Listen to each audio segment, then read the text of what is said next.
Pemirsa, isu hak angket menjadi sorotan publik di tengah ramainya proses pemilu 2024. Berbagai lapisan masyarakat mulai bergerak guna mengawal dan mendesak DPR menjalankan hak dan kewajibannya sebagai lembaga legislatif.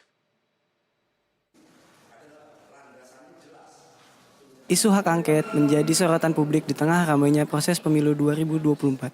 Terkait hal itu, pada Selasa, 27 Februari, Gerakan Indonesia Adil dan Demokrasi, GIAD, berdiskusi serta memaparkan pandangannya terhadap proses pemilu yang tengah berlangsung.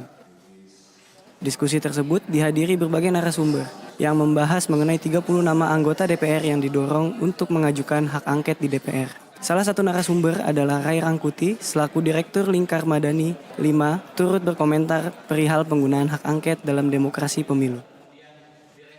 Berbagai peristiwa yang terjadi dalam pemilu 2024 ini, saya kira tidak sekedar cukup hanya melalui Bawaslu, pun juga melalui Mahkamah Konstitusi, tapi perlu untuk dilakukan hak angket. Kenapa?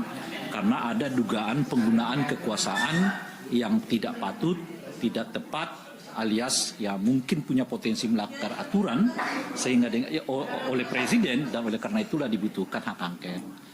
Nah, oleh karena itulah kita punya inisiatif pada hari ini untuk melist 30 nama yang kita harap dan kita dorong dan kita tentu saja minta agar mereka memulai untuk segera mengajukan hak angket ini ke DPR di mana mereka terdiri pada 30 orang dan umumnya adalah orang-orang yang kita kenal memang kritis di DPR gitu ya, dan bersuara keras dan seterusnya itu.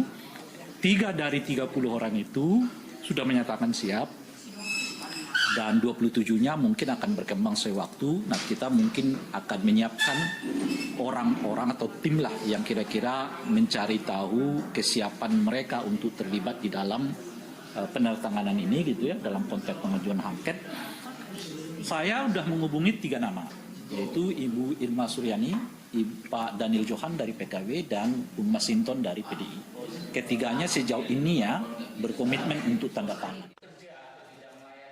Selaras dengan Ray Rangkuti, Ari Nur Cahyo selaku Direktur Eksekutif Para Sindikat menyampaikan tanggapannya. Lewat 4 fraksi di DPR yang kebetulan memang 4 fraksi itu berada di barisan koalisi 01 dan 03 yang memang kita harapkan bukan hanya punya komitmen tapi juga punya keberanian untuk mewujudkan hak angket ini sampai kemudian terjadi clear and clean proses bagaimana pemilu kita yang katanya curang, mari kita buka. Kalau memang tidak ada kecurangan, itu juga akan dibuktikan. Nah, inilah kemudian kita butuh proses politik untuk membuka tabir yang disebut kecurangan ini semua. Masyarakat sipil berupaya terus mengawal keadilan dan kejujuran proses pemilu. Hasilnya ditentukan melalui proses politik di parlemen sebagai kekuatan formal politik. Dari Jakarta, Maulana Iqbal, Ihsan Riansyah, NTV melaporkan.